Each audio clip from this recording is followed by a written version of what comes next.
안녕하세요. 박영훈입니다. 자녀의 수학 공부에 관심이 많으시다면 아마도 제 이름과 얼굴이 그리 낯설지 않을 겁니다. 최근에 펴낸 책들, 어른을 위한 책과 예비 중학생을 위한 책, 그리고 생각하는 초등연산.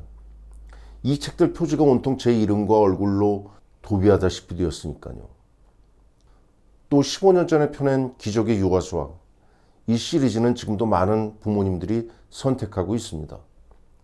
우리나라는 물론 중국과 대만, 태국과 베트남에도 많은 아이들이 이 책으로 수학 공부를 시작한다고 하네요.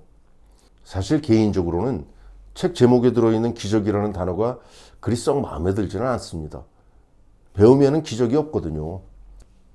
그럼에도 지난 15년 동안 많은 아이들이 기적의 유아수학으로 생애 첫 수학 수업을 시작했다고 합니다. 저는 그저 고마울 따름이죠. 그런데 제가 최근 이런 책을 출판하다 보니까 제 전공이 초등수학 아니면 유아수학 이렇게 오해하는 사람들이 많더군요. 하지만 저는 처음에 중등수학에서 출발했습니다. 중학교, 고등학교 수학 교과서도 집필했고 수학능력 시험 출제에도 참여한 적이 있으니까요. 꽤 오래전 일이지만 저는 서울대학교를 졸업하고 처음에는 중학교와 고등학교에서 수학을 가르쳤습니다. 물론 그 후에는 대학과 대학원 그리고 연수원 등에서 계속 가르침을 이어갔죠. 처음에는 홍익대학교 교육대학원에서 수학교육을 강의했습니다. 이후에는 진주교대, 경인교대 그리고 서울교대에서 수학교육을 강의했죠. 약 15년 전인가요? 그때는 수학 이외에 교육사회학도 강의했습니다. 모교인 서울대학교와 서울교대에서는 교육사회학 강의를 담당했습니다. 다문학 교육 강의를 서울교대 대학원에서 진행한 적도 있습니다. 지금도 여전히 전국의 연수원과 학교에서 현직 교사들에게 수학 교육에 대한 강의를 진행하고 있습니다. 대학 졸업 후에 중고등학교에서 수학을 가르칠 때 대학원에 진학한 저는 이때 전공을 수학이 아닌 교육학부로 바꿉니다. 아무런 준비 없이 교단에 섰다는 저의 부족함을 제 스스로 깨달았기 때문입니다.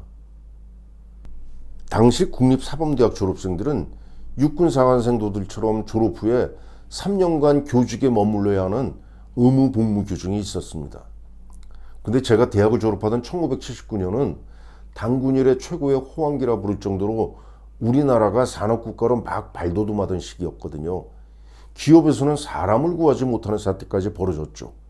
그래서인지 사범대학 졸업생 상당수도 학교가 아닌 삼성, 대우 이런 대기업으로 빠져나갔고 결국 의무 복무 규정 있으나 마나한 제도가 되었습니다.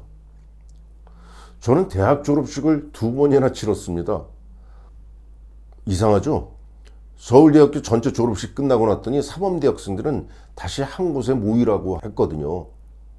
그리고 졸업식을 또 한 번 치르는 겁니다.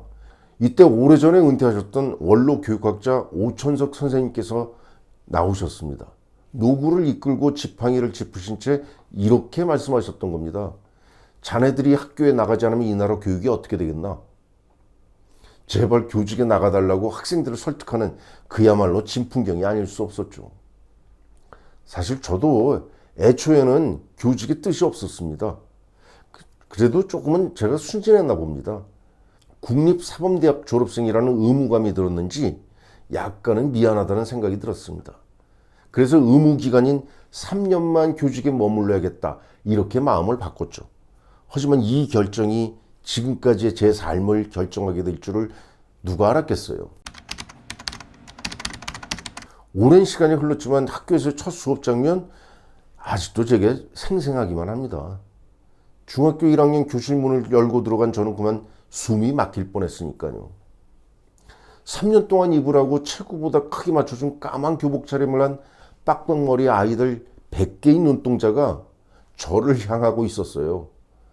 차렷, 경례, 구호와 함께 인사를 받고 간단히 제 소개를 마쳤지만 이 아이들에게 무슨 말을 해야 할지 전혀 떠오르지 않았거든요. 눈앞이 캄캄해졌죠. 어색함을 감추려고 교과서를 펼쳤거든요. 부끄럽게도 사실 중학교 교과서 그날 처음 봤습니다. 첫 단원 집합 이 두 글자가 눈에 들어와서 제목만 칠판에 적었습니다. 바로 그 순간 저는 문득 이런 의문을 가지게 됩니다. 이 아이들이 집합을 왜 배우는 거지? 도대체 수학이 이 아이들에게 무슨 의미가 있다는 거야? 그리고 저는 이 질문에 대하여 저 스스로 자신 있게 답을 할 수 있어야만 아이들 앞에서 제대로 설 수 있다, 이런 생각이 들었죠. 그래서 그날부터 저는 제 자신에게 던진 질문의 답을 찾기 위해서 교육학 책 여러 권을 탐독하게 됩니다. 그리고 이듬해 수학과가 아닌 교육학과 대학원에 진학했습니다. 대략 3년이 지나니까 석사 과정을 수료하게 됐죠. 하지만 저는 여전히 의문의 답을 찾을 수가 없었습니다.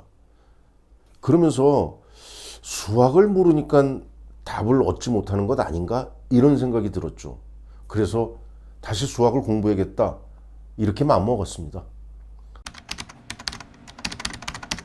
우여곡절이 있었지만 약 2, 3년간 준비한 끝에 저는 미국으로 건너가서 몬태나 주립대학교 대학원 수학과에 입학합니다.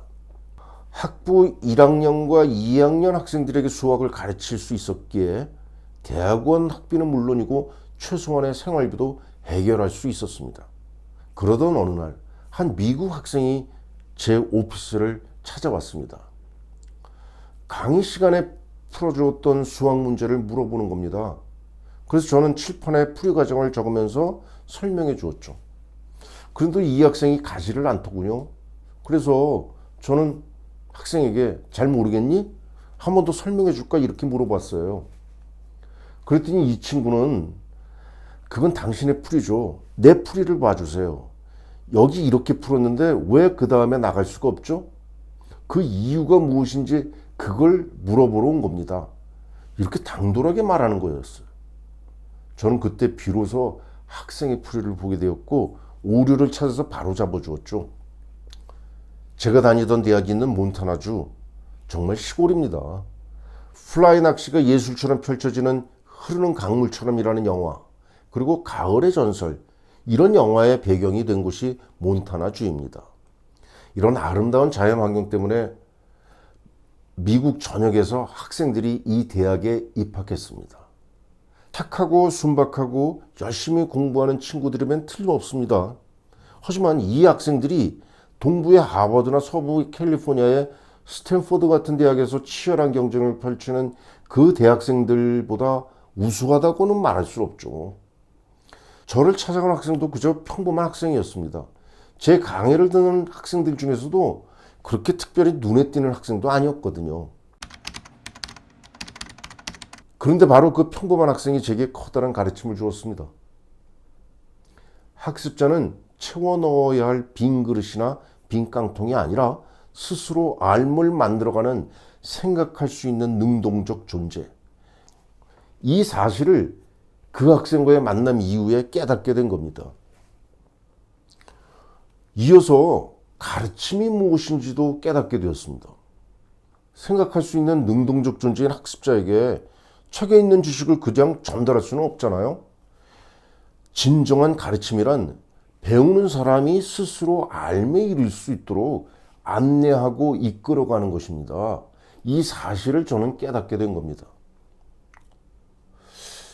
이 무렵 저는 미국이라는 나라에 대해서 한편으로는 놀랍기도 하고 한편으로는 무섭다는 생각도 들었습니다. 그러면서 우리는 어쩌면 똑똑한 우리 아이들을 시험 성적만 높은 바보 만들기에 몰입하는 거 아니야? 이런 생각도 가지게 되었죠. 대학에서 참 열심히 저는 수학을 공부했던 것 같습니다. 수학이란 학문이 어떤 건지 어느 정도 눈에 들어왔고 저희 지도 교수도 박사학위를 마칠 때까지 계속 함께 연구를 하자고 제안하더군요. 하지만 저의 관심은 수학이 아니라 교육이었습니다. 빨리 한국으로 돌아가서 제가 알게 된 수학의 본질을, 그리고 교육의 본질을 우리 아이들과 함께 하고 싶었습니다. 그래서 석사학위를 마치자마자 저는 다시 가방을 챙겨 비행기에 올랐습니다. 서울에 돌아온 저는 다시 고등학교에서 수학을 가르쳤죠. 그러면서 동시에 많은 활동을 한 것 같습니다. 파이의 역사라는 책과 수학 문명을 지배하다와 같은 미국에서 제가 보면서 감명 깊었던 책들을 번역하기도 했고, 또 앞에서 말씀드린 것처럼 교과서를 비롯해서 여러 책을 집필하기도 했고 수학능력시험 출제에도 참여를 했죠. 그리고 라디오에도 출연했고 TV도 출연하는 등 참 바쁘게 지낸 것 같습니다. 하지만 새로운 세기가 시작되는 2000년 저는 학교를 떠날 수밖에 없었습니다. 그리고 4반세기가 흐른 지금 어쩌다 유튜브까지 하면서 여러분과 만나게 됐는데 그 이야기는 이어지는 영상에서 계속됩니다. 다음 영상에서 뵙겠습니다.